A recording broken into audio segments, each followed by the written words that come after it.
Take our lead, let's help you make your mark. Our goal is your satisfaction. Let us show you the way. Instructions. Step 1. Fold your sheet of paper in half. Step 2. Open your paper so that it is folded in half.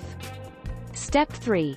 Fold your paper lengthwise, along the crease that has the slit. Step 4.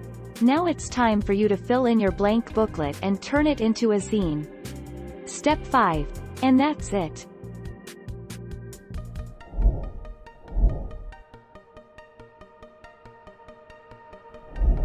Make your mark, take our lead. How do you join them? Most zines either invite artists or open applications where people can apply. The form linked above is a typical example of what you'd be asked to submit.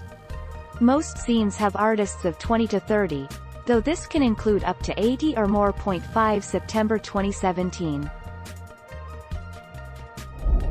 Thank you for watching. Please subscribe and hit the bell notification.